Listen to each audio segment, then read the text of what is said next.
Oh Jesus, could it have been easier to catch them, just stumble upon them? Sometimes I thought, if only I hadn't come home earlier. Then maybe I wouldn't have to find out. Maybe she would have finished it all. So what? But everything happened differently. I saw everything, and it ended badly for everyone. When I found them, I took my breath away. Our house was on the second floor, and the door opened directly into the living room. Our Art Nouveau sofa faced the door, and next to it stood an armchair facing the balcony. Style doesn't matter. The important thing is that when I opened the door, I immediately saw Mary Ann having sex with him. They probably should have heard me, but they were too carried away.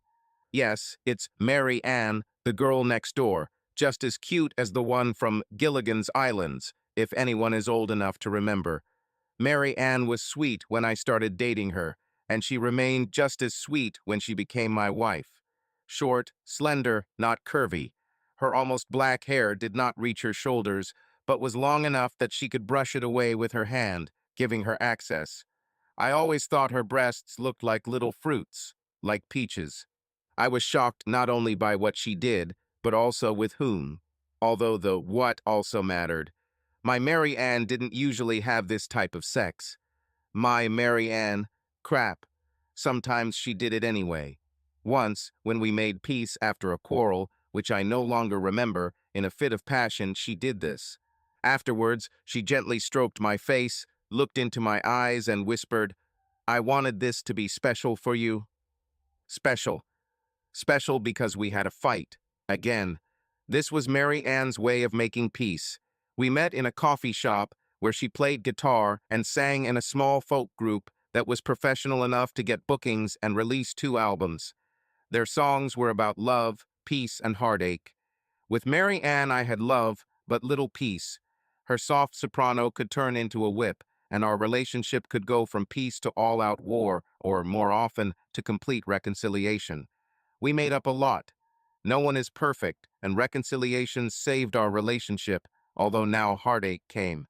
But special. She probably wanted to make today special for the one who forced her to take her clothes off. This was not the first thought that came to my mind. At first I thought, no. No, that's impossible. Never. But the denial stage did not last long. I would have said something as soon as I could breathe out again, but I didn't have to. Mary Ann couldn't see me, but he saw me and pushed her away. He half rose from the sofa and began to say something. What? Now it's her turn. She looked just as stunned as I probably was. At first, there was surprise on his face, but it soon gave way to smugness, as if he was thinking, "So this is the man whose wife I'm having sex with." Then he grinned. Let him see how she serves a real man, and didn't even try to cover himself. He was probably sure that I had no chance, because he was the height and build of a professional defender. I don't think Mary Ann had much comparison experience either, but he knew that his size now dominated the room. He was the first to speak. "Do you want to try? Maybe you two can handle it." Mary Ann stood up and walked towards me with a face ready for a serious conversation, but turned to him. "Gary, enough." Then back to me. "I'm sorry you had to see that, Peter." She covered her chest with her hand and kept her other hand between her legs, as if I wasn't supposed to see it. When she spoke, her voice was calm and reserved. "We need to talk. Give us a couple of minutes so Gary can leave. We need a little time. It won't take long, then we'll talk." At that moment, I hit her. Never hit a woman. I know this rule. Never. Under no circumstances. I would never do that. Never did. And your own wife? Damn, I was Peter, the peacemaker. People joked about it because I've always been level-headed. I had a reputation and a nickname. The last time I fought, well, never. In high school, I intervened in a fight to break up the fight. Damn Pete. This is either the bravest or the stupidest thing I've ever seen. 2 girls especially liked it. The girls liked the peacemaker. Guys too. I stood between the fighting guys, and they stopped, not daring to hit me. Others who were just about to start stopped. I had a special demeanor, a certain aura. Stay calm. Be reasonable. Help people get out of this vicious circle. Persuade them to stop. This irritated Mary Ann. When we argued, she would explode, insult me, say terrible things, and I would try to remain calm and understand her point of view. Oh, how she hated it. Get angry, Pete. And I didn't want to get angry. I tried to keep my balance. Yes, we fought, but we loved each other. And yet I hit her. Me, of all people. In college, I got a degree in clinical psychology and became, as they say, wait for it, a marriage counselor. I specialized in couples counseling and was good at it. I knew everything about domestic violence, counseled couples where the husband beat his wife, helped wives or girlfriends obtain protective orders, worked with women's centers to find safe spaces for them, reported violence to police, and helped secure arrests. And then something happened. No, something. In the plural, not just Mary Ann and her new boyfriend. This was almost last on the list.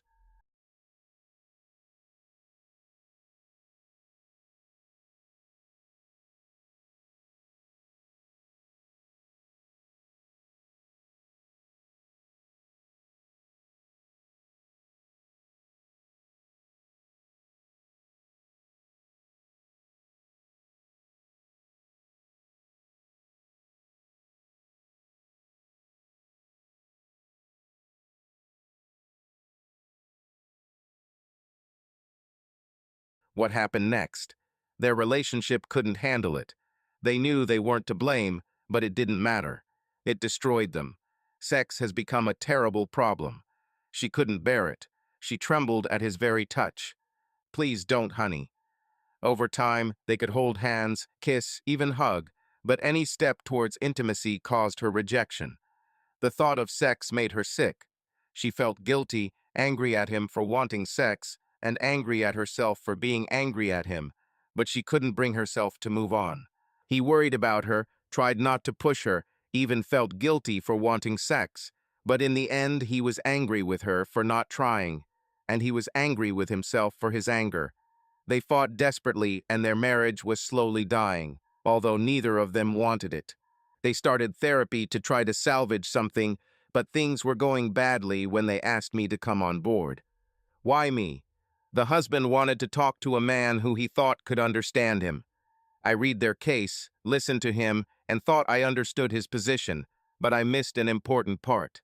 This was in the second session. We sat in my office on comfortable chairs across the coffee table from each other. We seemed to be making progress when suddenly he fell silent and began to stare at the wall, at the landscape in the spirit of the Hudson River School, completely losing the thread of the conversation. Fred, when he didn't answer, I repeated, Fred, everything is fine. And suddenly he lowered his head, began to cry, and could no longer speak. I waited for him to cope, but he couldn't, so I waited some more. Tears eventually dried up, and when they did, I asked him how he felt, but he burst into tears again, covering his face with his hands. Finally, he managed to tell what he was hiding. It's not just about sex. If we never had sex again, I would still love Linda and stay with her. It's not what I want, but I can live with it. She's my wife. But I can't live with the fact that. More sobs. I've never seen a man cry like that. When he was able to speak, his voice was high and tense. I couldn't protect her. That's what I can't live with. My wife. My Linda. I couldn't do anything. I couldn't help her. He was destroyed and wanted to die. We were able to work it out. He went back to his wife and another therapist and was honest with them. Last I heard, they were still together, working on rebuilding intimacy, and he was learning to forgive himself for failing to protect her.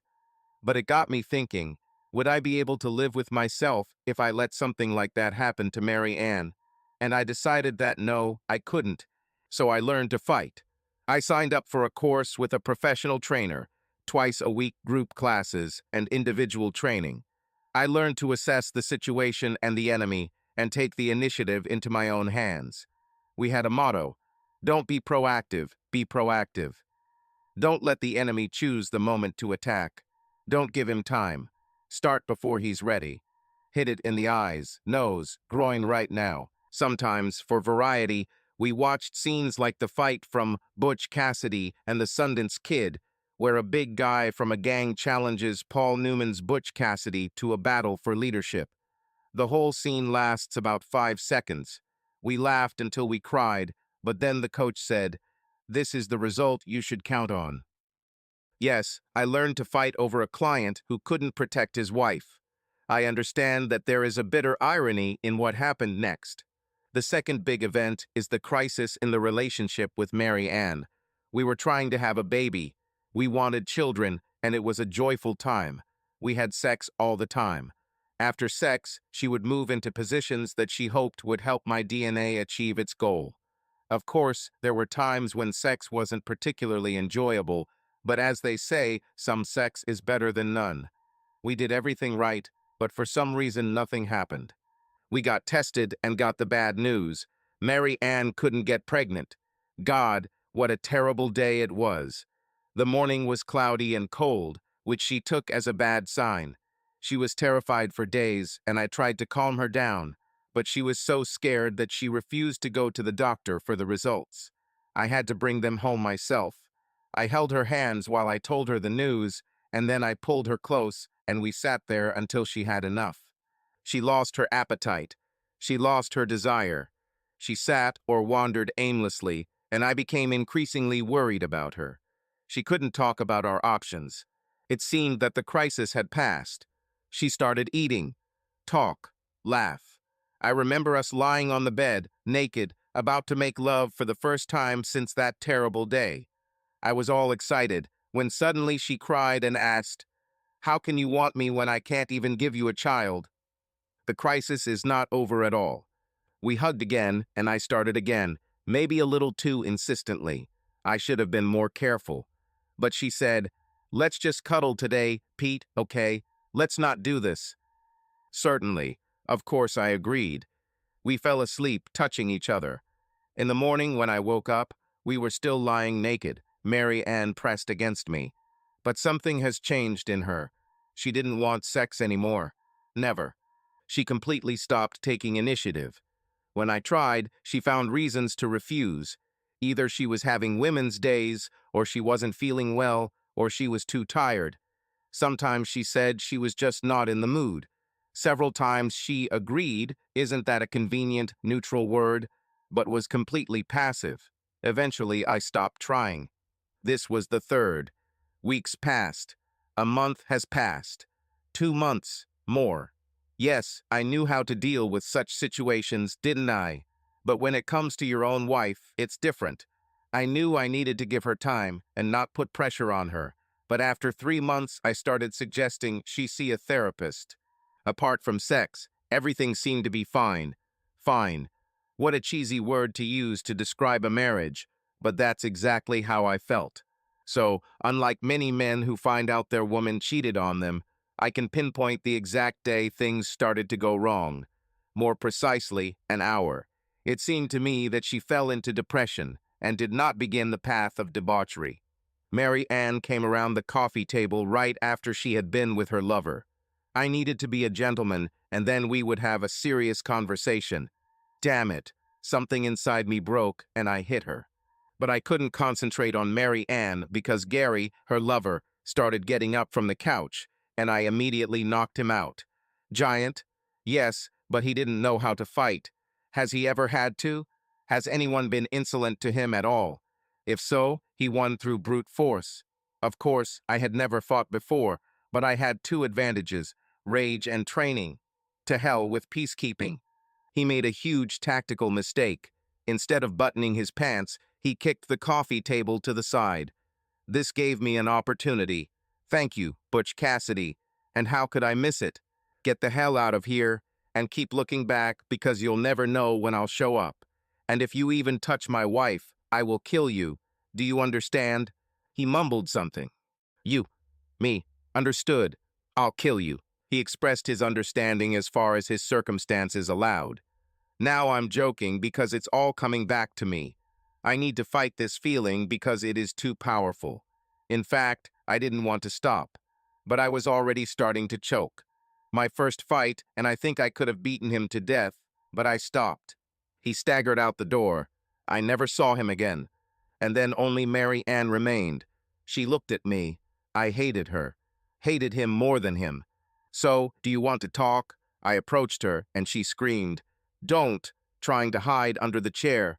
She couldn't get that far. "No need, please." "Well, let's talk." She was shaking, and so was I. I thought that I could kick her again, but suddenly I realized how pointless it was. What am I even doing? I looked down at my feet, at the floor, at the love of my life, Mary Ann. Then he turned away. I took her mobile phone and threw it at her. "Call the police. I'm sure they'll be happy to talk to you." I went out onto the terrace and sat on our little swinging bench, waiting for the police to arrive and the end of the world. Apparently someone had already called because they arrived quickly. 2 officers.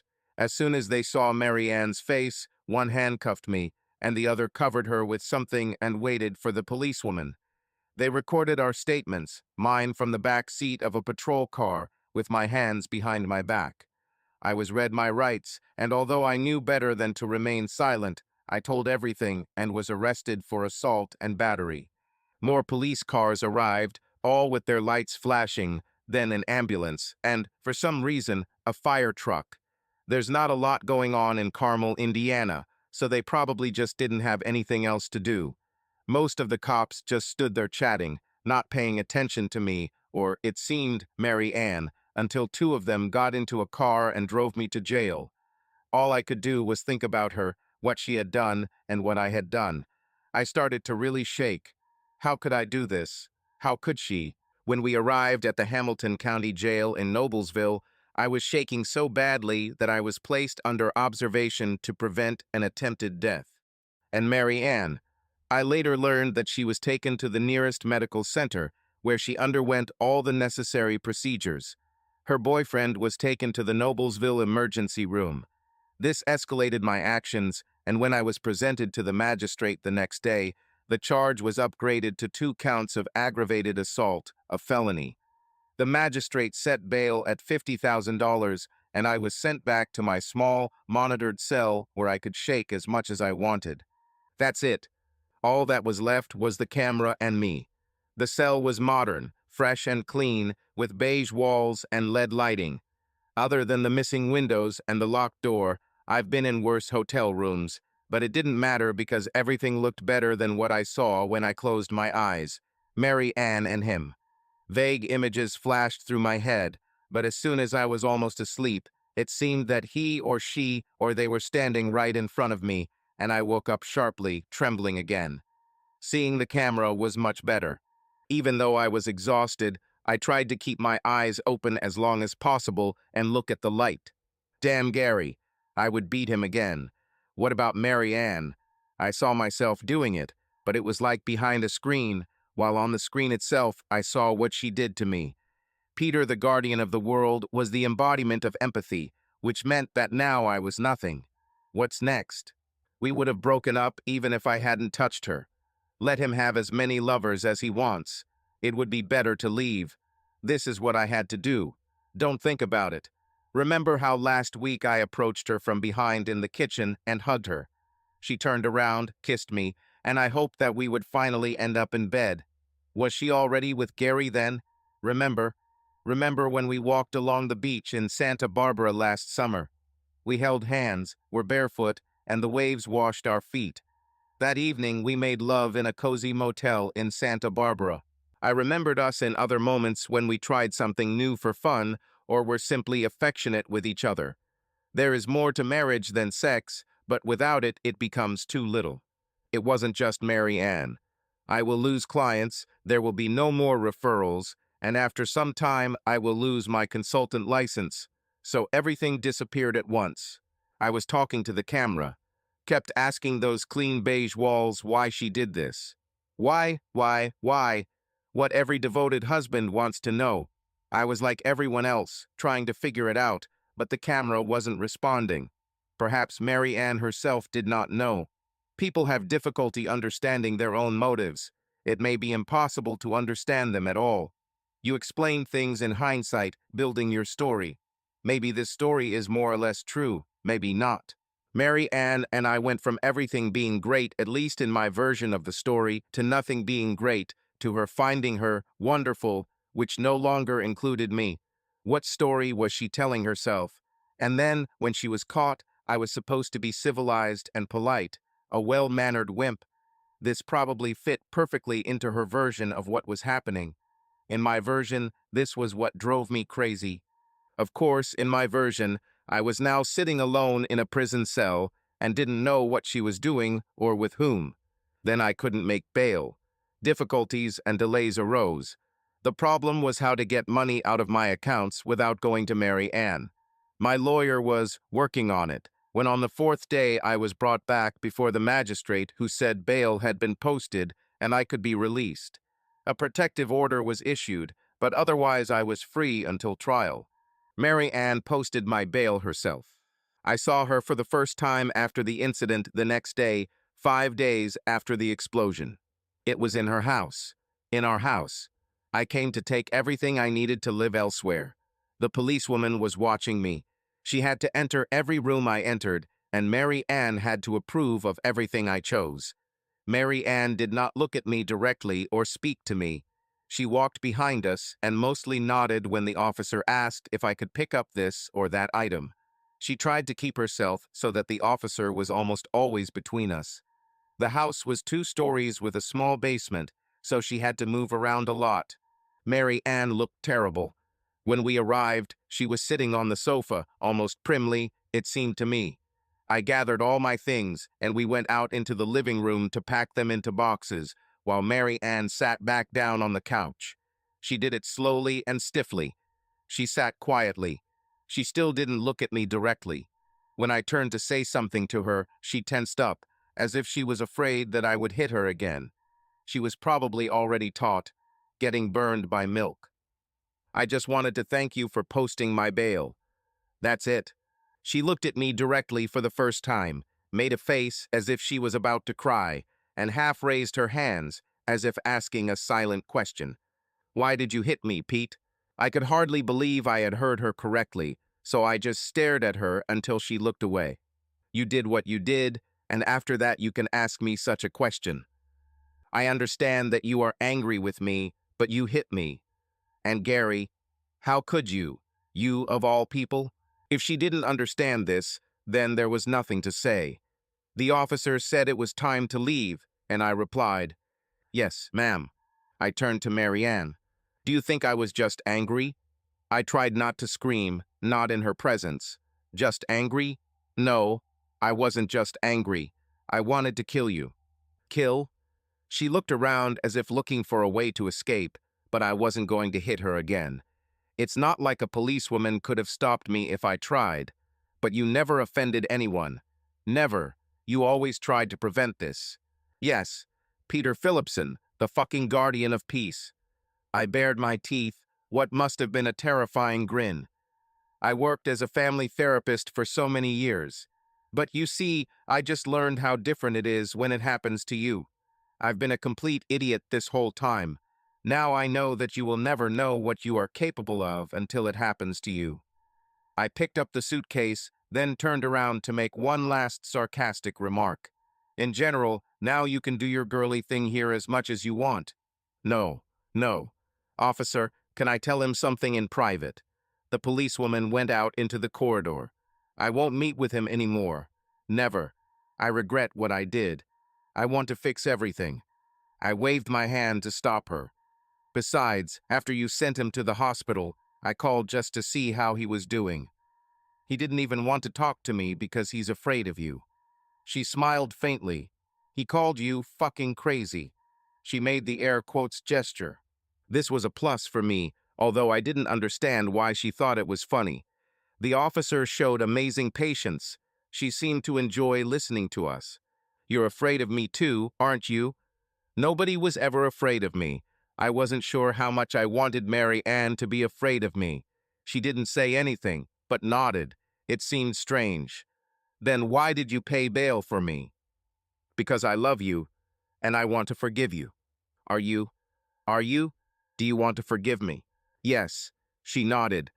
I hoped that I could forgive you, and maybe you would forgive me, and maybe we could be together again. Maybe? The air in the room seemed to fly out. No, She looked like she didn't understand. I shook my head and repeated, "No, I appreciate the deposit, and you can forgive me all you want, but I'm not going to reciprocate. I don't forgive you, and I don't intend to return to you." I started rolling out my suitcases. "So I guess I'll see you in court." I finished speaking, but Mary Ann did not.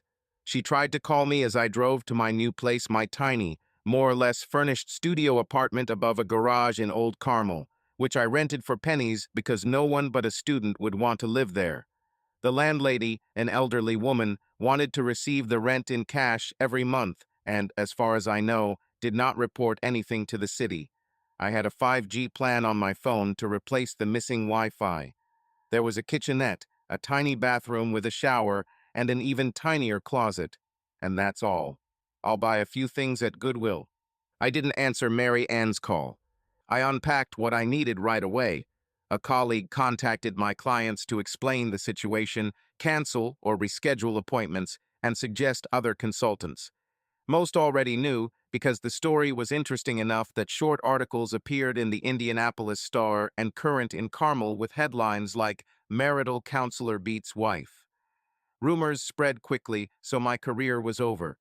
Or so I thought until I started getting messages from some clients saying they wanted to stay with me. Then new recommendations appeared. Apparently, there were people who wanted a courageous consultant. With luck, they will not turn out to be domestic tyrants, hoping that I will look at them with understanding. I had to tell them not to do it, no matter how right it seemed. Maybe I'll change my nickname to Peter the Peacemaker. Peacemaker Colt, 45 revolver from the Wild West. It's better than Peter the Useless. I finally listened to the voicemail from Mary Ann. "Pete, I wanted to tell you, but I couldn't because you understand. But Gary, he's afraid of you, but he hates you. When I spoke to him, he said he would deal with you. I thought he was just trying to look tough, because you beat him up so bad, but now I think he was serious. Please be careful. He has dangerous friends. Anyway, I know you don't want to forgive me, but I love you and I couldn't bear it if anything happened to you. Please be careful. I'm so sorry I caused all this. Will you call me, please?"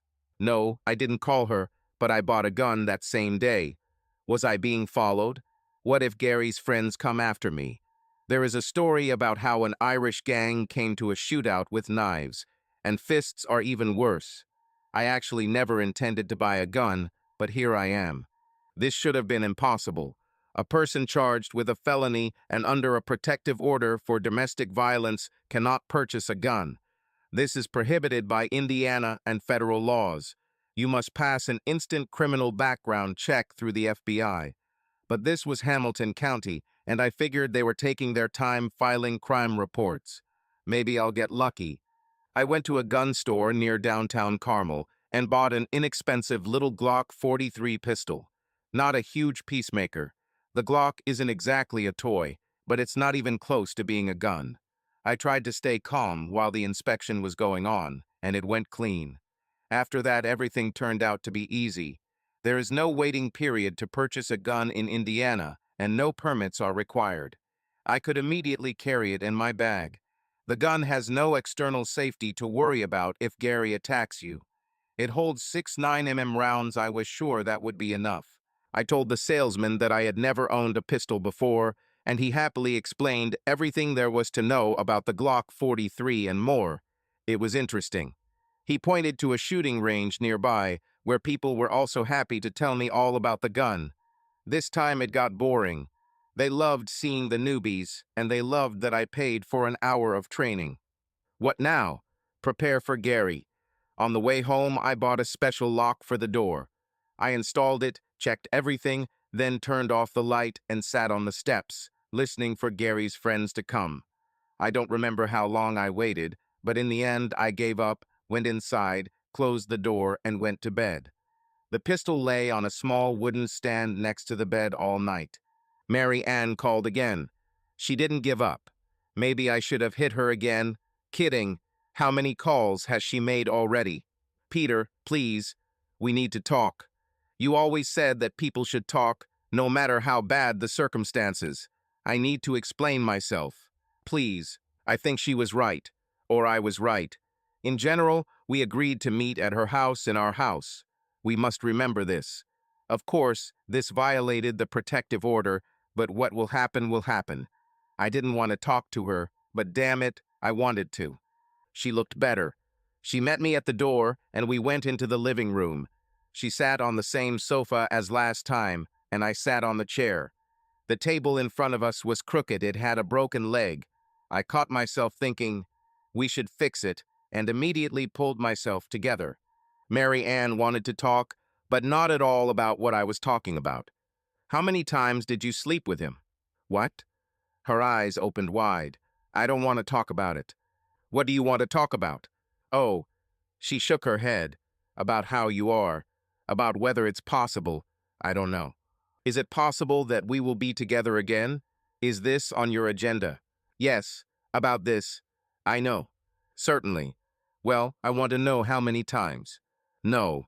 Her gaze became stubborn. If you don't tell me, my imagination will run wild. Let's do this. How many different men have you had? There were no others. There's only him. And I have to believe this. Why? Because I say so. Yes, sure. But if you had, I don't know, 50 different men, you'd still say he's the only one, because that's the only thing I can prove. Do you think I'm lying?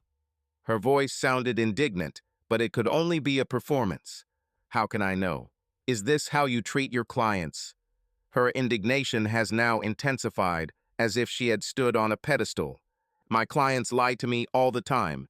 Everyone lies about things that make them look bad. Lies due to omission, lies over trifles, playing with facts, exaggeration, or understatement. All time, little lies or huge fables. This is one of the first things they teach in counseling school. I thought you should believe them. I laughed. Yes, that's what they say. Activists, famous psychologists. But not me. I don't believe them, and I don't disbelieve them. It's like in Roseman, everyone has their own truth. I use tricks to get them to confess. I listen to the pairs separately and compare their versions. After a while, I begin to feel what is true and what is not. Then I don't know. I don't know how to convince you that I'm telling the truth. Well, that's a problem, isn't it? After you've been caught cheating and lying. Until then, they trust you. Afterwards, no. So before we move on to any other topics, what can you say to convince me of how many times this happened and what you did? Stop it. She looked at me with a look full of anger. There is something else. How many people laugh behind my back because they know more about what you did than I do? No, Peter, and yes, why did you do that? Because I'm not good enough for you? Because you were mad at me? Or because you just like a little fun on the side? Or maybe you love him, but I'm no longer there? No, stop it. I love you. It was just him, and it was just sex. Awa, bad answer. Well, we're done. I got up and left, ignoring her when she called me. I wasn't prosecuted because it wasn't worth the county's time. Gary wanted me to be punished to the fullest extent of the law, but Mary Ann wouldn't allow it. She refused to testify against me and told the investigator that Gary attacked me first before I hit him. I was very angry with her because it seemed like she was on my side. Come on, bitch. Blame it all on me so our lawyers can sort it out. But she didn't.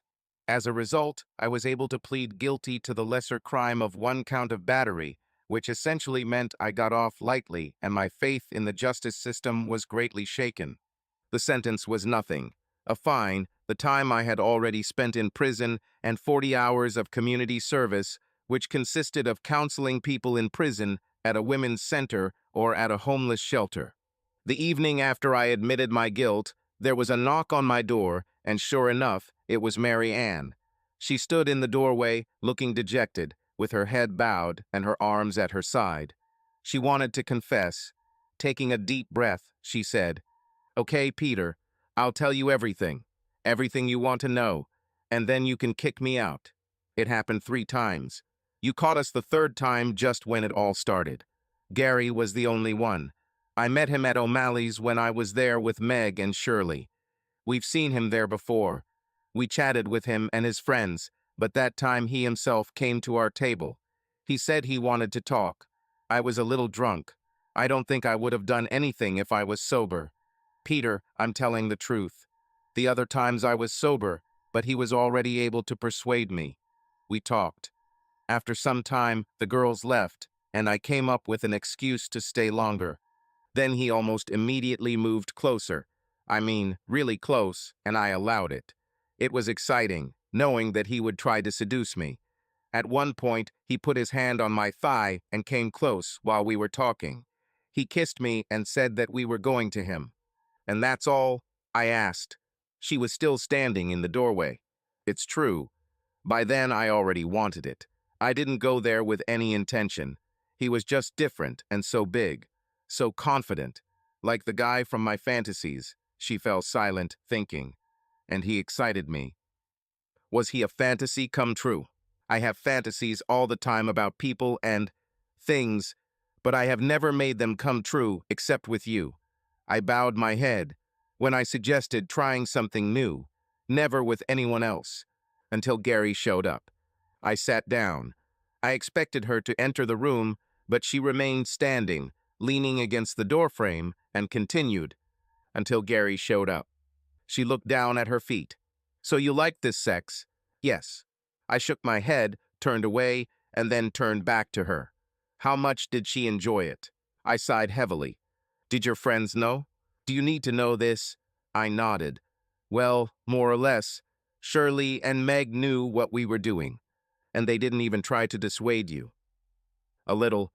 At first, they said it was dangerous, but I think they liked hearing the details. They asked, and all this would continue further. It was not a question, but a statement.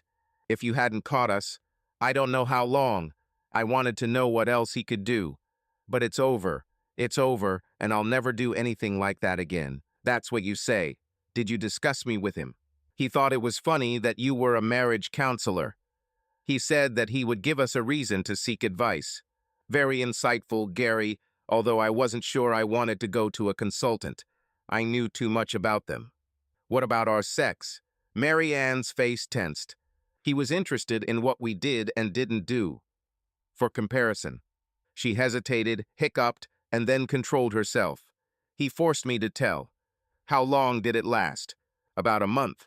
So your friends knew about it for a month and hid it from me. Amazing. And I always thought Shirley was one of the good people. Of course I thought you did too. Sorry. I've heard this before. Well, you can tell them not to worry about me attacking them, but I don't want to see them anymore. After these words, Mary Ann lowered her eyes again, and I said, Okay, I heard everything. You can go. She confirmed what I had long suspected, and I didn't know if I could stand it any longer. It was too much. My mind just stopped working. I didn't know what else to ask. Can't we talk more? No. She turned around and left. I thought she would start arguing, but no. She just looked at me and then quietly closed the door behind her. I looked after her for a long time. I kept about half of my practice, which allowed me to easily do community service. All I had to do was just pretend I was busy, and no one seemed to notice the difference. Maybe all these years I was just wasting my time. I didn't want to be inactive, but I simply didn't have the strength for anything more.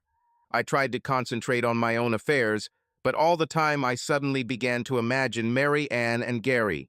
I thought about what else he could do with her, how she liked it, how everyone around me hid it from me. I was losing concentration. I told people that I was fine, but at the same time I took antidepressants. Otherwise, I don't know where I would have ended up. The weekend after I saw Mary Ann, I went to a matinee concert by the Carmel Symphony Orchestra.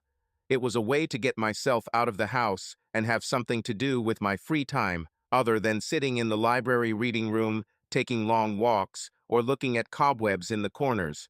Mary Ann and I had season tickets, so there was an empty seat next to me. I imagined Mary Ann showing up to take that spot. Yes, it would be awkward, to say the least. I could invite a woman from the Women's Center to the concert who seemed interested in me.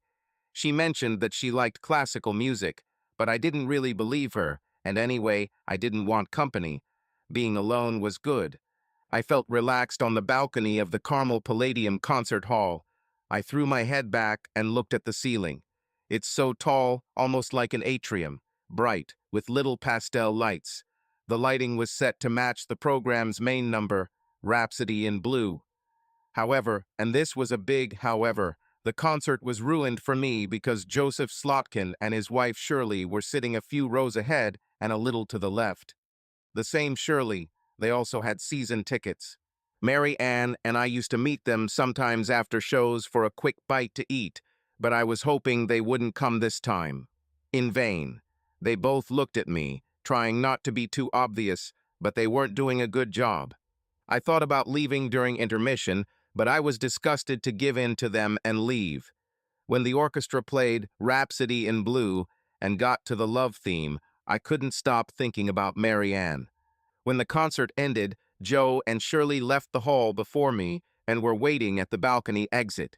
They were arguing about something. I think Joe wanted to say hello to me, but Shirley didn't. In the end, Joe and I shook hands, while Shirley and I pointedly ignored each other. The first thing Joe said was, "I'm sorry for you and Mary Ann." When I read about it, I couldn't believe it. "Didn't you already know?" I looked at him. He had a "what are you talking about" look on his face, but I couldn't just leave it like that. Shirley knew about this affair the entire time it was going on. "Didn't she tell you?" The crowd pressed us against the wall.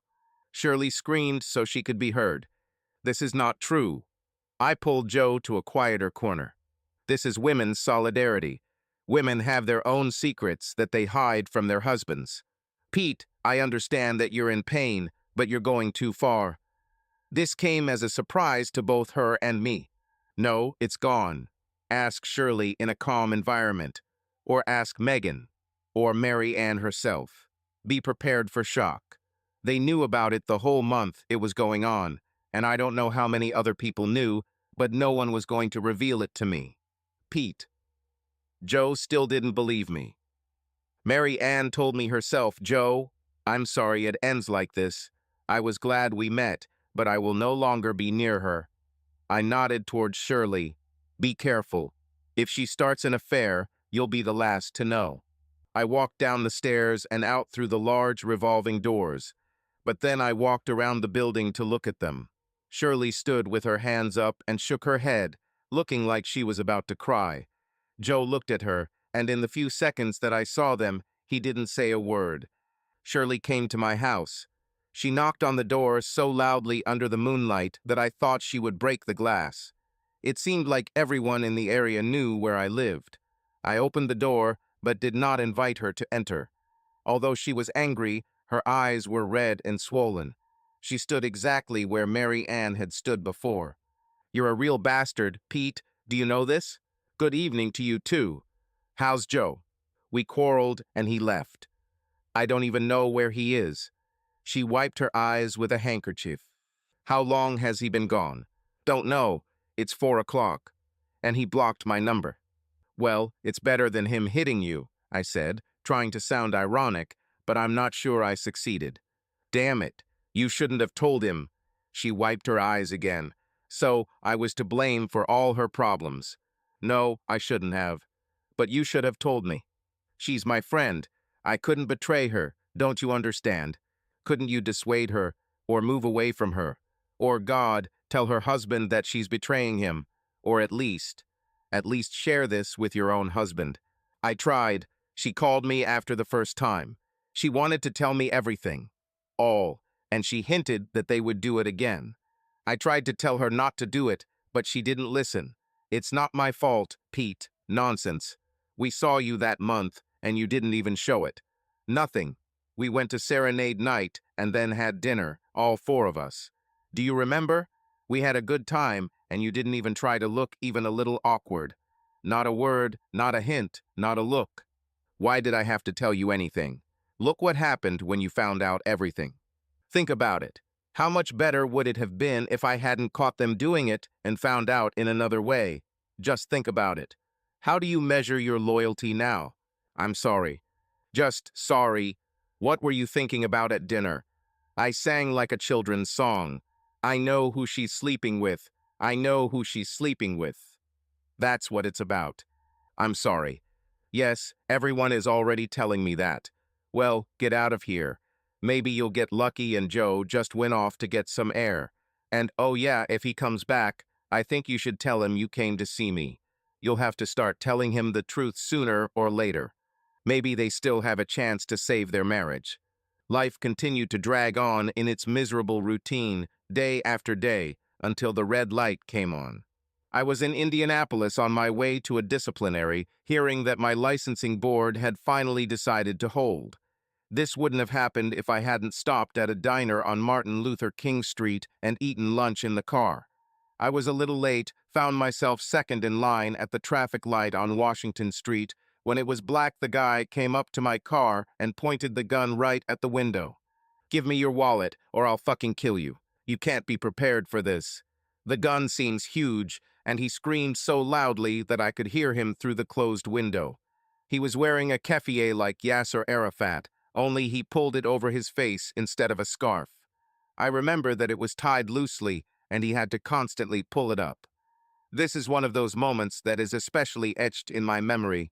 I raised my hands. Okay, fine, fine. My wallet is here. Here he is. There were several cars at the traffic light. People were crossing the street, but it didn't seem to bother him. I tried to unzip my shoulder bag. I thought that he would kill me, and suddenly I became afraid of dying. I pressed the button to roll down the window. Quickly, son of a bitch. Come on now. I felt for my pistol in my bag. He kept repeating, here he is, in a trembling voice. It seemed to me that I had opened the wrong compartment, but the gun was there. When I pulled him out, he reached out the window with his left hand, as if he thought I was going to give him the wallet. But I shot. I got out of the car, still clutching the gun in my hand. People around me were shouting, "Call 911," but they tried to stay away from me. The police were shouting at me. I realized that some time had passed, and I was still holding the gun in my hand. I shook my hand, letting the gun fall to the ground, and put my hands on my head. I couldn't make out what exactly they were shouting, so I closed my eyes and stood with my hands raised above my head. And only then did I begin to distinguish sounds around me. People told the police what happened, but I was knocked to my knees and then face down, which scratched my cheek, which partially brought me back to reality. But I hardly noticed when they handcuffed me and shoved me into a van. The Marion County prosecutor wanted to charge me with murder. There was footage from the store's security camera, as well as 2 videos taken by passers-by on their phones, so everything was crystal clear. However, it was a racial issue. I was white, he was black, and the location was Indianapolis. The prosecutor insisted that even if the first shots were self-defense, the subsequent ones showed malicious intent, as he put it. Then they found my previous assault charges from Carmel, the entire history of the case, and already knew how to play it. I didn't care. Guilty or not, I killed him. Guy. Just a guy. News reported that he had a previous criminal record. Lafayette Johnson. His name was associated with the place where he was born, near Purdue University, and his friends called him Laffy. He moved to Indianapolis with his mother, got involved with bad people, and got shot. I shot him. I was not at all interested in what would happen to my business. Every time I closed my eyes, I saw this guy's face. This image replaced Mary Ann and her lover, and now the trembling did not go away. The assistant prosecutor insisted that I be kept in custody until trial, arguing that I had a history of violence and should not be allowed on the streets. I would agree if I could decide something, but the judge at my preliminary hearing was skeptical. He was plump, balding, with the face of a man who would be ideal for reading fairy tales to his grandchildren. Judge McGregor. His name matched his appearance, and he had a grandfatherly voice as he asked the assistant prosecutor, "Do you really think you can convince a jury of 12 honest men to convict this man of anything?" This was a really serious question. In Indianapolis, all the videos were circulating on social media around the clock, and half the city was calling me a hero, including a large part of the black population. Nevertheless, the prosecutor insisted. The prisoners and guards at the prison treated me gently and respectfully. I knew why, but I didn't realize how politicized my case was. There was a demonstration in my support outside the courthouse and against me at City Hall. The city was afraid that things might get out of control. Lafayette and I even went on cable news, where the positions of the MSNBC and Fox News commentators could be predicted in advance. In the end, the judge set bail at $100,000, and a few days later, I was released. I was released because Peter the Hero fans started a GoFundMe campaign that raised far more than was needed. I think most of the funding came from the right. I was represented by a criminal defense law firm that was paid for by someone else, and the GoFundMe money kept coming in. I didn't care anyway. The news showed an interview with Laffy's mother. They always called him Lafayette. She said that she tried to raise her son correctly and did not understand how this could happen. I liked her and I wanted to apologize to her. That night, I sat in my cell with a blanket over my shoulders, shaking and repeating, "Sorry, Mrs. Johnson," over and over again. The situation got worse when my medication started to wear off.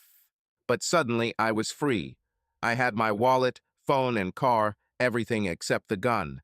There were dozens of voicemails and texts piling up on her phone, a dozen of which were from Mary Ann. She wrote that she was worried about me, proud that I defended myself, understood how hard it was for me, loved me, and begged me to call as soon as I had the opportunity. For a cheating wife, she behaved as well as she could. Yes, I knew she was hoping to get me back. I beat her, but she still wanted to be with me. I didn't even apologize, but she still wanted it. But I didn't call her. I thought it would make me feel better when I found out everything she did, but I didn't feel any better. Her confession left me with many obsessive thoughts, all of which were superseded only by the eyes of Laffy Johnson. I blocked her number before leaving the station. They put a lot of restrictions on me, how far I could travel, how often I had to check in. I had to surrender my passport. But I was allowed to drive my own car. Someone even washed and polished it for me.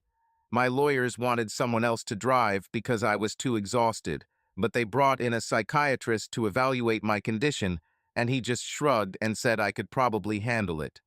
I wanted to feel normal again, so I got behind the wheel, but my hands were shaking the whole time I was driving. The day didn't end there. Journalists were waiting for me at my apartment. I should have known this would happen. I stated that I would not answer questions without a lawyer, and after some stomping around, they left. Throughout the day, other people came to see me. At some, I yelled at them to leave. At others, I just pretended I wasn't there until they gave up. Everyone wanted to talk to me, but eventually everyone left, and I felt truly alone for the first time in days. Tonight, I had a dream. Laffy Johnson pointed a gun at me, and I shot him, but he turned into Mary Ann. Then I woke up, sweating and shaking again. Maybe I killed her in my sleep. I had to make sure she was okay and was about to call her. It was crazy, but I almost did it. I even pressed her last call. But after thinking for a moment, I closed the phone app, took some extra medication, got dressed, and went for a long night walk. I needed to do something, anything. So the very next day, I started counseling people again. I couldn't just sit around doing nothing. I still had half of my assigned community service hours to complete, and my hearing had been postponed indefinitely, so I was available. Probation and supervision found me a client in the Hamilton County Jail for that day. The officer didn't like it, but they had a backlog of work, and I was available, so I guess she thought, to hell with it. "You look like crap," said my prisoner client, Robert Ostrowski. Bobby. We sat opposite each other at a table in a small windowless room. It was even worse than my cell at the Hamilton County Jail. There were no chains or handcuffs on him. He leaned forward, leaning on his elbows. He looked like a typical hooligan. His arms and neck were covered with tattoos. His long, dirty blonde hair had not been washed for a long time. He had a mustache and a week's worth of stubble. And to be honest, he really was a bully. He was in jail for violating a restraining order imposed on his ex, while he was facing charges of battery and possession of a controlled substance with intent to distribute. His bail was revoked, and I was just the perfect damn consultant for him. He was also the boyfriend of the same woman who tried to seduce me at the Women's Relief Center and who first filed a restraining order against him. So they, one might say, received couples counseling almost for free. He saw me on TV and took a liking to me because I shot Laffy Johnson. Is everything as I show on TV? He asked. You are a client. We're talking about you, not me, I answered, looking at my trembling hands. Cool. He decided that I was not authority, which means I was on his side and trustworthy. He pointed to my hands, which I clenched into fists and kept on my knees so they wouldn't shake. I had a bad week, I explained. Are you on medication? I nodded. He wasn't impressed. This is all bullshit. I could tell you something that would really help. I don't even know what to look for or what to do with it. There's a place on 106th Street. My friend Franklin hangs out there. Tell him that I sent you, and there will be no problems.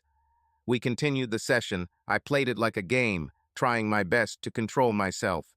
But I kept confusing the names Laffy and Bobby, although they were like black and white, completely different.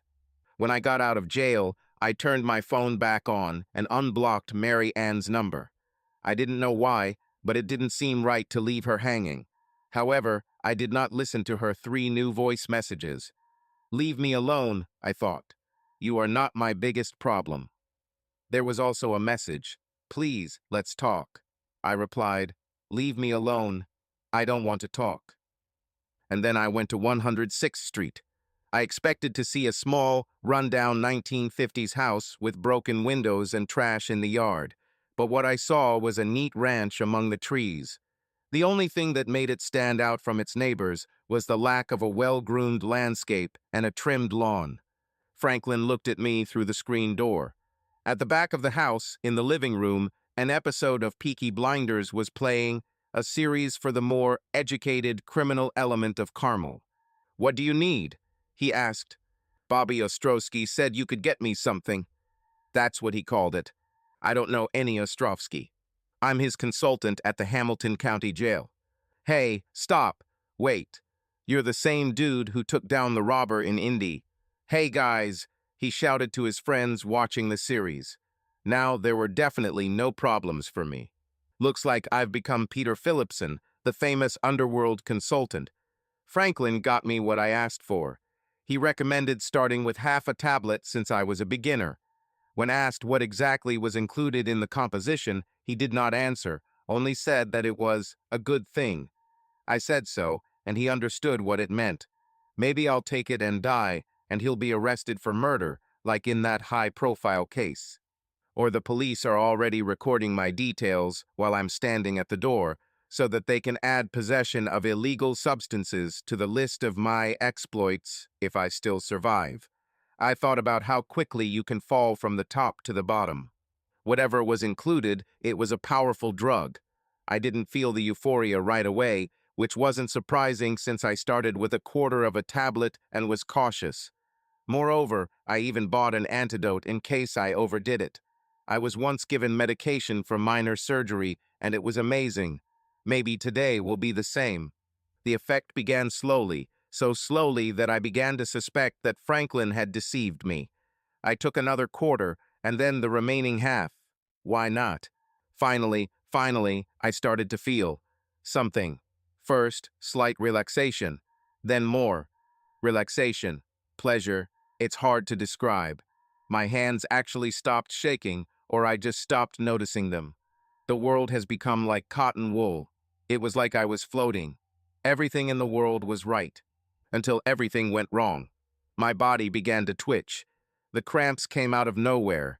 They repeated themselves several times, and soon I realized that I was sick. When I tried to get up, I couldn't. It took 3 tries to get up. When I did, I tripped over the table, hit the bathroom door frame, and then fell to my knees, throwing up everything into the toilet. I don't know how long I was out.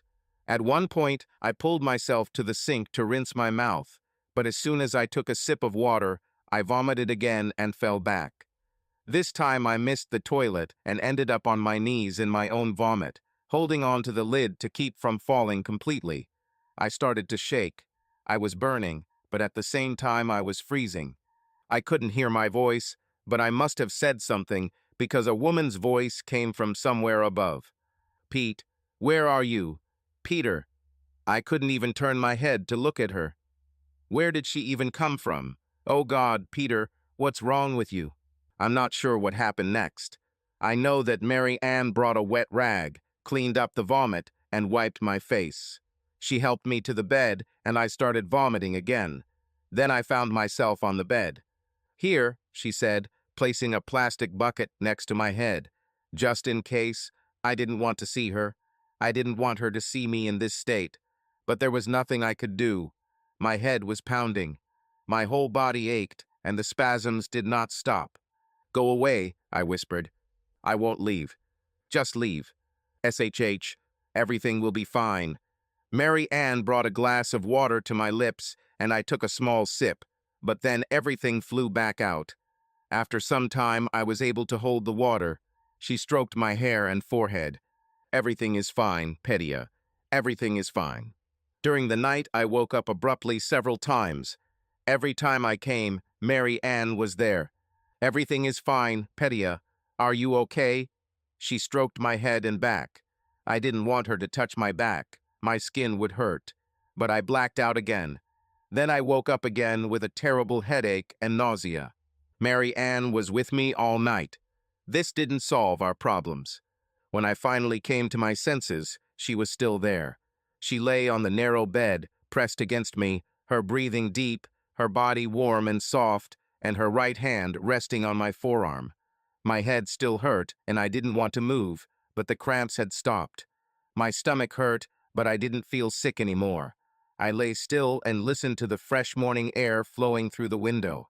I listened to Mary Ann breathe. I was only wearing underwear and socks. I must have stained my shirt and trousers. I remembered Mary Ann helping me to the bed. She probably didn't sleep all night. I carefully took her hand and tried to turn around so that she wouldn't wake up, but she still opened her eyes. Pete. She was wearing one of my shirts with nothing but underwear underneath. Her peaky breasts looked soft and beautiful, hanging slightly to the side as she lay on her side. Even in my condition, I forced myself not to look at them. Where are her clothes? What happened? It's okay, Mary Ann. I'm fine. I just need to go to the bathroom. Sleep on. I struggled to my feet and made it to the bathroom, but had to lean on the door frame to stay on my feet as I peed. As a result, a little fell on the floor. When I returned, the glass of water was still on the nightstand. I took a small sip, and when the water remained inside, I finished the glass to the bottom. I lay down again, and she settled down next to me again. I loved her. I was dying of love for her, and I could forget about what she did. I put my hand on her cheek and kissed her forehead. Go on sleeping. I didn't love her. That is, he loved, but could not love. I knew she had to go. If I don't do it now, I won't be able to. But still I waited.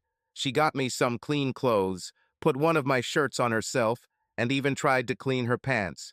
We talked about what happened. I killed him, Mary Ann. I can't handle it. But Pete, you had to do it. I don't know. Maybe I had to, maybe I didn't. But the fact is that I shot him. Everything immediately fell into place. I've never been cruel in my life. Never. And then I hit you. I hit you. I beat that bastard, and now I killed a man. What will I do next? I was as close to him as I am to you now. And that's why you accepted it. I nodded. Promise you won't do it again. I nodded again. Please. I can't stand it if you do this again. We fell silent. I didn't want to talk about Laffy Johnson anymore. I didn't want to talk about prohibited substances, or about us. All that's left is not we. There was nothing more to talk about. I promise I won't take it anymore. Fine, fine, but I think you need to leave. I took her hands in mine. She immediately realized that this was a bad sign. I held her hands like that when I proposed, but since then it's only been bad news. When her mother died, when the doctors said she wouldn't be able to have children, she knew what was coming. You were wonderful. You stayed here all night and did everything possible to save us. We looked at each other for a moment, then she finished the sentence for me. But, not but, more like except. Except for one thing. Don't do this in the first place. He was your dream man and you went to him. I can never forget this. No, he was just a fantasy. I never left you. You let him take you. You rejected me. It's the same thing. And if I hadn't caught you, I shrugged. Please, I can't undo what I did. I'm so sorry. I wish I could take it all back. All I can do now is promise that this will never happen again. And I didn't stay with you last night to get us back. I stayed because I needed you. You could have died, Peter. I didn't intend to die. We both didn't know that. I kept trying to take you to the hospital, but you wouldn't let me. I don't remember this. Because your consciousness didn't work. I was afraid for you. If your breathing had gotten worse, I would have called an ambulance, despite what you said, and I got rid of these pills. I looked at the table, but they weren't there. I washed them off. We were silent, then I tried to speak again. Our hands dropped. I touched her cheek, and she winced. Does it still hurt a little? A little? I'm sorry. I was wondering how to get back to the main topic. Just say what you need. Listen, about Gary. I believe that everything is over between you. But I shook my head. If you don't want to be with someone, but want to be with someone else, say it straight and file for divorce. No, I don't want. Then you can choose any Tom, Dick, or Gary. The last phrase came out accidentally, and for a second it seemed to me that I had said something witty. No, Pete, listen. Pete, I love you and want to be with you. Mary Ann, don't you understand? You betrayed me. Everyone knew except me. You discussed this with your friends. This is not how you treat the person you want to be with. She let the words hang in the air for a moment. This time she took my hands. I'm really sorry, but what can I do now? I think we need to build our lives separately. Do you mean divorce? I nodded. She covered her face with her hand and thought for a few seconds. Can you at least give me some time? For what? I don't deserve your forgiveness, I know. And your trust too.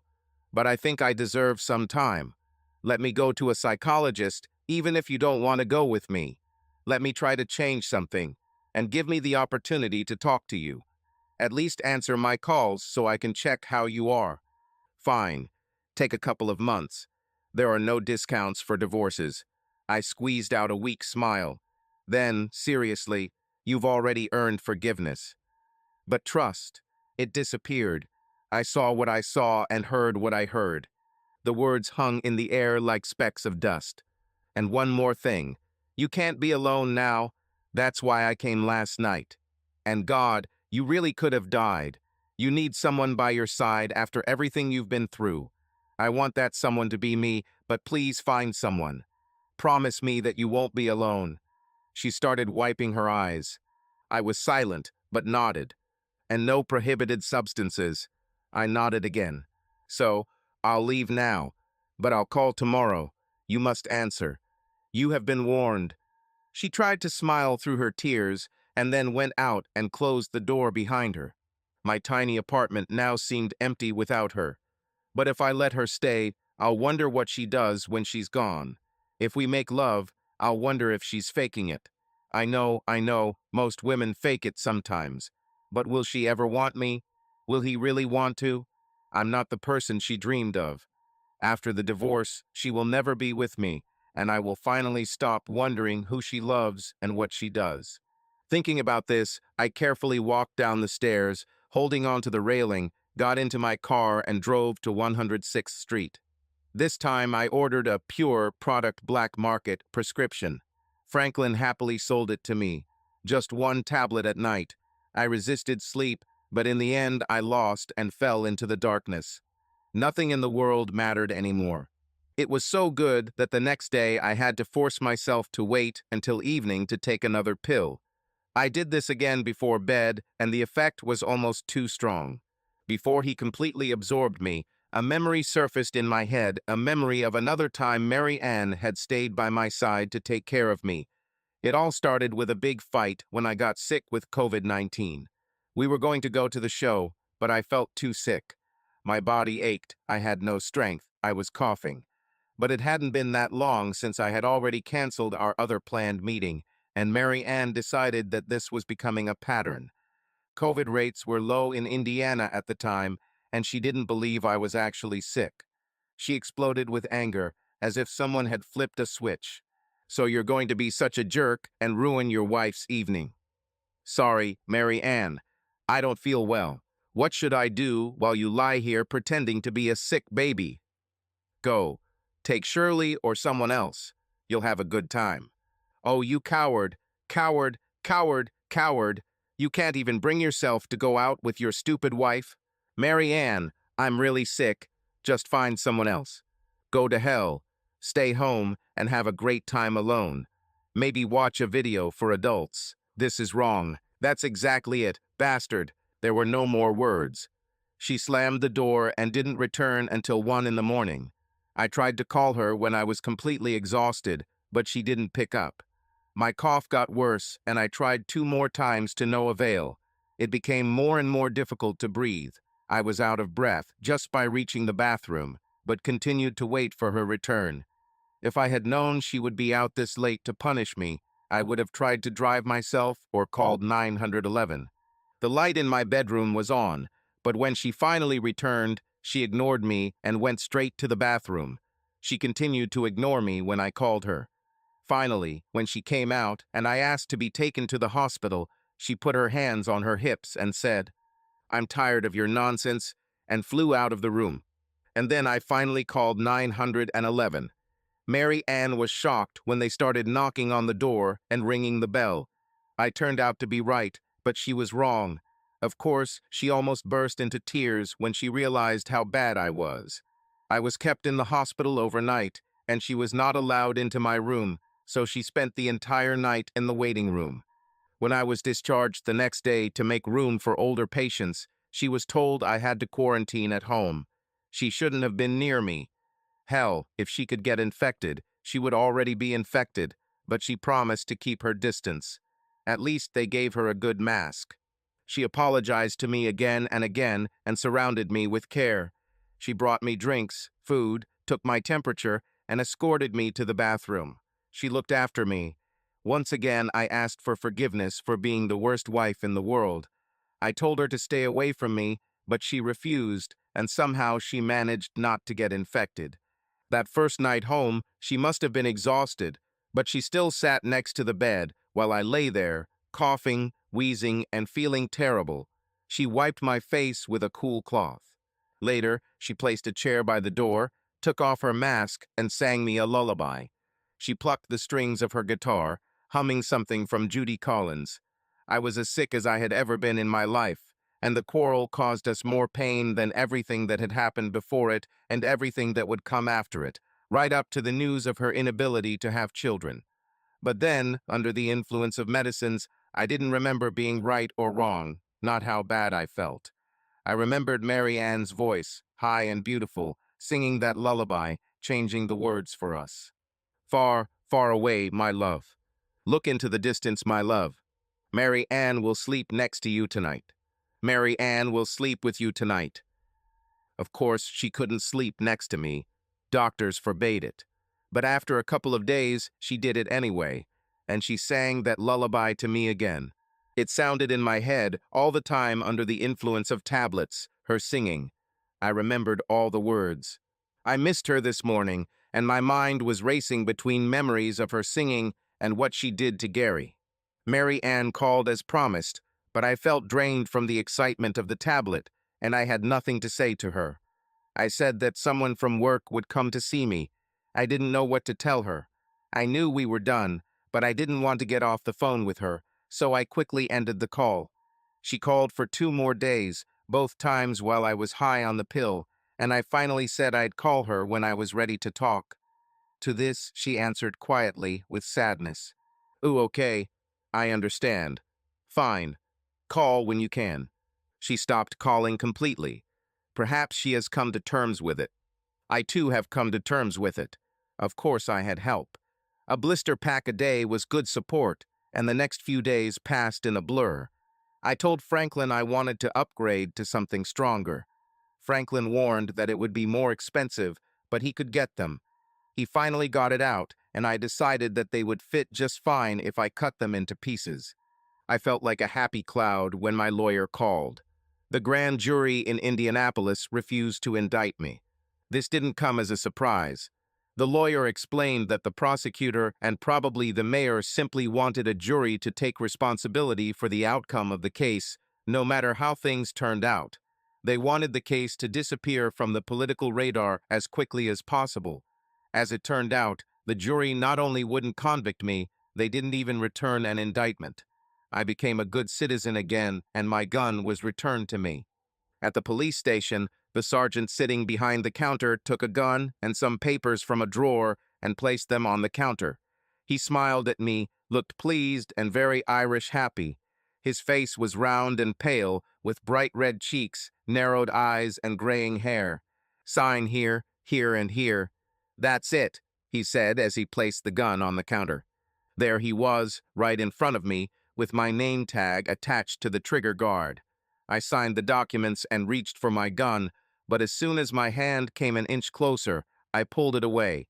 The last time I held it, I killed Laffey Johnson. I felt it again. I tried again, but couldn't. My lawyer said, "Come on, take it," but I couldn't. The sergeant cocked his head to the side and looked at me carefully. Then he said, and began to rummage under his desk. He pulled out a small brown paper bag. It contained his lunch, some kind of sandwich. He pulled out a sandwich, took the gun, put it in the bag, and screwed it on top. My lawyer asked, "Are you okay?" I shrugged. "I think so," and after a pause, the lawyer took the package, put it in my bag, and zipped it up. As I slung the bag over my shoulder, I felt the gun hit my thigh. I thanked them both. I was shaking so much while driving home that I had to stop in a fast food parking lot until the worst passed. I needed to make sure I had enough medicine to keep me going. Once I got onto the Keystone Parkway, I thought I was fine, but I almost missed the exit to 106th Street. Then, when I arrived at Franklin's house, his door was sealed with yellow crime scene tape. I sat there, idling, and I don't know why I didn't attract any attention. God, I almost forgot the way home. Then I hit a bush while driving into my lane and realized that I was driving like a drunk. I really wanted to accept medicine that ran up the stairs. The blister pack was hidden in the back of the drawer. I took out the first diamond-shaped tablet and put it under my tongue, but I thought, this won't be enough, and took another one. This time the effect came very quickly. Then the rise turned into a wave, and the wave into a funnel. Only then did I realize what I had done and tried to spit out the pills, but they had almost dissolved. I couldn't stay upright. I tried using a different medicine. It's a nasal spray, but I couldn't read the instructions or hold it properly. I dropped it, picked it up, but dropped it again. It seemed to me that the floor was somewhere far below. I woke up already lying on my back, with the phone in my hand, trying to find the application for calls. I was about to die, and I remembered that Mary Ann didn't want me to be alone. Mary Ann will kill me if I die alone. It seemed funny. I was dying, and it was funny to me. Black spots moved smoothly around, rising and falling, lazily circling, like small, beautiful creatures. There were more and more of them, and they were the last thing I saw. Sorry, Mary Ann. I thought there was a song to say goodbye to her, but I couldn't remember the words or figure out my phone. There was nothing I could do. But it seems he still pressed the green button. Peter? Mary Ann, I need help. Peter, help me. The first thing I realized in my second life, I was lying on my back and my nose hurt. When I was able to concentrate, I saw Mary Ann's huge green eyes right above me. She pressed the medicine container into my nose. I started to breathe, and then she leaned over and hugged me. You're breathing, Peter. You are breathing. I thought you were dead. Oh my God, Peter. She started kissing me all over my face, and I felt terrible. Everything hurt. I felt nauseous again. And the head. Oh God, I didn't want to puke on Mary Ann again, but she wouldn't let me go. You're alive. You're alive. She hugged and kissed me. I touched her face. I think I need that trash can. We barely made it. After a while, we sat next to each other on the bed. She thought I was dead, but she may have actually saved my life. She didn't let me go. She touched her all the time on the shoulder, on the leg, on the cheek, checked her forehead, held her hand, stroked her hand, kissed it. She couldn't stop touching me even for a second, and I could barely look at her. But when I was dying, I only thought about her. How many times did she have to save me to deserve another chance? How many times did she have to save me before I could trust her again? And how many times for me to believe that she really wants to be with me? Does he want to be with me? And what did she save? A shell of your useless husband? I have a friend who talked about a story where a woman brings her husband back by donating a kidney. My friend thought this was pretty stupid. I told Mary Ann about this, and she sat quietly for a minute before answering. I would donate a kidney to bring you back. I would have donated a kidney even if you didn't accept me. Damn it, she continued the conversation. I won't leave you alone until I'm sure you're safe. I don't care what you say, but after that, it's all about fantasy, right? She led us to this, skillfully directing the conversation, because of their implementation. I don't know why. I go to my therapist, but I still don't understand. What don't you understand? Why did I contact Gary? She wanted to talk about it. We sat next to each other on the bed, shoulder to shoulder, touching each other's thighs, looking at each other. I asked, what conclusion did she draw? She thinks it was, partly, a reaction to the fact that I couldn't have children, that I was missing something. I thought, how many women receive such terrible news, but do not go straight to cheating? But I don't know. I think that was just part of it. And also, I think mostly I just gave in to my fantasy. Sorry, Peter. Gary was like the villain from my imaginary pictures, and I was vulnerable, drunk heavily, left alone, and that's it. God, it was so much like a fantasy, but real, that I couldn't stop. I didn't stop. I argued with myself for a whole month, but lost every time. And then there was your boring husband. No, you were my favorite. I also had fantasies about us, but they were fantasies about us as a couple. Not so loved that you want to do something with him. Mary Ann let it hang in the air and looked at me carefully. He was my big, evil fantasy, she said finally. Mary Ann lowered her eyes, then raised them to me and added shyly, it's not even anything special. A fairly common fantasy among women. Your version is in your imagination. Yes, and Gary was almost like my fictional villain. And then your boring husband. It wasn't an answer, no matter how many times I repeated it. But that's how I saw it, the gaze of another man, one who was not part of her fantasies and was not part of her life. No, but I could never imagine you forcing me to do something against my will. If you were boring, you were my boring. She sighed. Your boring and sex-deprived husband. You are not deprived of sex, if not then. What? Did you blame me for not being able to have children? I didn't blame you. More like, I don't know. It has always been with us when it comes to sex. I couldn't give you a child, and I couldn't stand it. I think this also played a role. After a pause. But that wasn't the case with Gary. There was another pause, and she turned the conversation to another topic. And then I realized that I didn't know you. In what sense? When you attacked us, I was scared. But the way you dealt with him. She lowered her eyes again, then covered her mouth with her hand, and her face expressed something between a grimace and a smile. She shook her head, and after removing her hand, she continued, if he was my Goliath, then you were my David. You did it just like that. She snapped her fingers, only with bare hands. I couldn't believe it. It was only then that I realized that the reason you were so controlled was because you knew that if you let yourself go, you could kill a person. The real reason could wait. And you wanted to kill us. No, I didn't intend to kill anyone. But you said, yes, I said that. Oh, well, it was. Forget it. What? Will you finish the thought? It was great. In a scary way. Yes. Well, I got my revenge on Gary and drove him away, which was my goal. This led to me taking the gun, and we know what that led to. I wonder where he is now. I know. You know, he called me right after you shot the robber.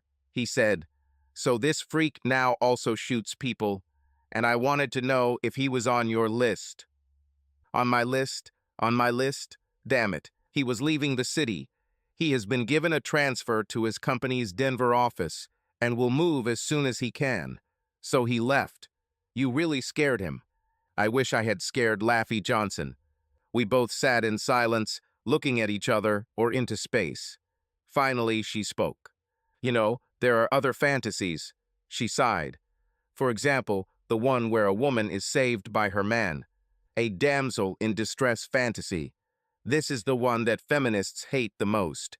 They hate her because a woman needs a man to save her. I've read about this. But if escape fantasies were banned, the romance literature industry would be destroyed. And what's wrong with her? I got it after you defeated Gary. And in it, you are not boring at all. You are a hero. You left me because I deserved it. But you come back to check on me. This guy is going to hurt me, but you save me at the last moment. And then one thing leads to another. This is a hot fantasy. She covered her mouth with her hand and looked at the floor again with a smile. My therapist said she didn't need any theories to explain it. She looked down again. And I also have another version where you... Okay, forget it. Where am I? Where you have to shoot him to save me. I don't like it. That was right after it happened. I didn't know then what it did to you, but you were my hero. Your hero.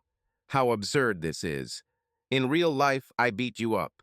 You, watch out, Mary Ann. Women return to those who beat them again and again. I beat you up, and you want me to bring you back. The women end up in the hospital and then return to their tormentors to be beaten again. I've worked with clients like this. It's depressing. Everything is different with us. That's what many of them say. Please, Peter, I'm not afraid. She suddenly hugged me tightly, and started crying. Please bring me back. Please. If I stumble, hit me. I'm not even afraid. You can shoot me. I'm not afraid because I won't fail. Enough. Stop it. I really killed this guy. Don't turn this into a fantasy. I'm not sure if I was eligible. Not sure. I don't know. Mary Ann held me tightly, and I suddenly realized that I was hugging her too. SHH, it's okay, pity. Everything is fine. You should have done it. Everyone except you understands this. You will understand. You realize that you did what you had to do. If you didn't do this, and he killed you, I wouldn't want to live. Oh, my pity, my darling. She started crying again. Even if you don't forgive me, the main thing is that you're alive. When I could speak again, I said, you know, you are the hero in our story. The one that feminists love because you saved me. I really saved it, didn't I? She looked amazed. Just to get me back. You know that this is not true. I know. Sorry. It's just a stupid joke, and it doesn't help. Please give me one more chance. We were still hugging each other, and she asked, what if we make sure you never have to worry about me cheating again? Oh, so, I'll give you my passwords. You can put spyware on my devices. Test me. Follow me when I go shopping. She began to speak faster and faster, almost out of breath. Call me at work. Install video cameras. Check my phone. Stop it. Stop it. I waved my hand for her to stop. Crap. Maybe I should also buy you a chastity belt. Or stop dreaming. Lord, stop it. We both fell into a painful silence, but I had already made my decision. I didn't have to think about it. I took her hands in mine. Listen, Mary Ann, I'm not going to track you. I'm not going to watch your every move. Our marriage would turn into a prison, and I don't want you to be a prisoner in it. I won't become Big Brother. I won't hit you, and I certainly won't shoot anyone. She understood what I was getting at. You know that I love you. I know that we love each other. I loved you even when I hated you. My job is to help people overcome these things, one way or another. How many couples have I counseled? With that experience, I thought that if this ever happened to me, I could handle it. But I couldn't. I never fully understood what it was. But even so, I have never met a person who would do as much to return as you did. We stood up and hugged each other. She pressed her face to my chest and waited. I'll try, I continued. But if I ever find out that you did something like that, I won't do anything to you. I'll just leave. This is your second chance, and these are my terms. I took her face in my hands, but did not kiss her. Just looked into her eyes. We looked at each other. Are they acceptable? I carried the gun in my bag, still wrapped in brown paper, because I couldn't bring myself to touch it. One afternoon I took it out, held it through the paper, and put it in the ammo box. The next morning I touched it through the fabric of my bag, and it did not give me visions of Laffy Johnson's body. This afternoon I repeated this, then at night. The next morning I was able to pull it out and hold it in my hands. I went to the shooting range, where the clerk on duty recognized me and asked if he could hold that deadly pistol. I trained with him for about an hour. Now it lies at home in a box, with the safety on, with a trigger lock installed. From time to time I take it to the range to practice. Mary Ann doesn't touch him, so we're in the process. I'm home and we're sleeping together again. Is this forever? Hope. Would I have taken her back if she hadn't saved me? Well, what if I survived? Don't know. It's one of those hypothetical questions. What would it be like if things were different?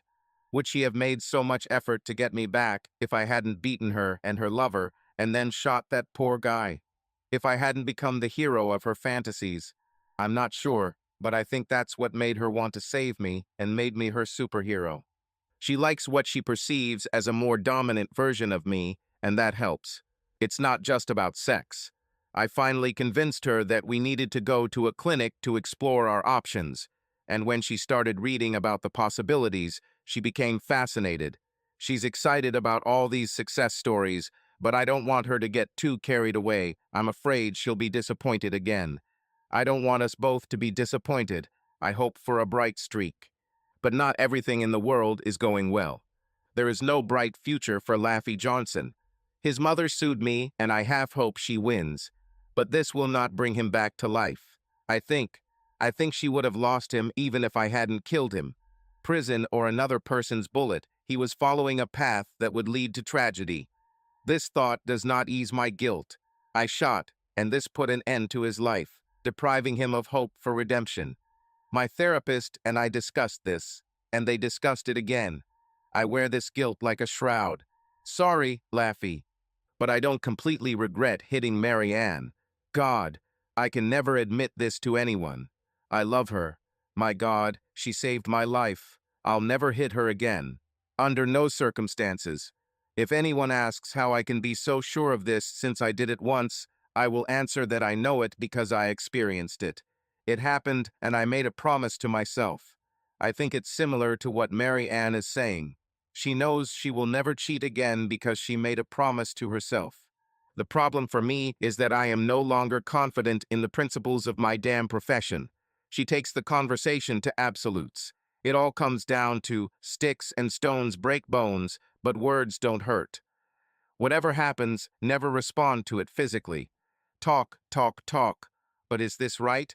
A light touch can be considered an attack, but verbal manipulation is just words. No, this is as wrong as hanging Billy Budd. Words destroy people all the time. With words, a traitor can make you swallow your pain, your despair, your humiliation, your powerlessness, make you swallow everything. I love the Mary Ann she has become today.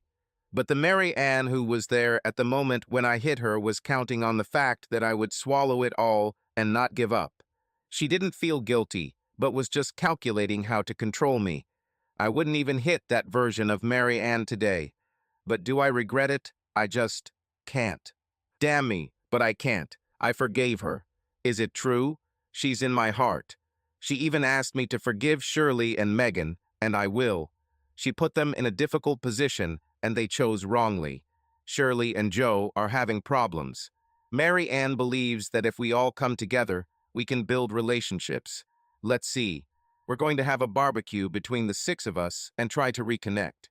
Much is still in progress. Maybe if Joe just hits Shirley. Just kidding. And one more thing. I don't worry when Mary Ann goes out alone. We exchanged passwords, although there is always a way around this. But I lied a little. She doesn't know that I actually installed spyware and a couple of trackers. Yes, I'm so broken. I'm a hypocrite. I say that honesty is important, but I myself am not honest. I once told Mary Ann that everyone lies. Well, I'm no better than anyone else. This is probably obvious. Obviously to my therapist, who with all his kind professionalism gently reproaches me for this. Honesty is essential in marriage, but I realized that this was a huge step that I couldn't take yet. Not now. How long will it take before I'm completely healed? I promised myself that I would get rid of all these devices by the end of the year, and I intend to keep that promise. But this is also still in process. Subscribe to our channel so that your love doesn't cheat on you, and go ahead and listen to the next story, because this story is nothing compared to the next one. If you're under 18, don't even think click to the next one.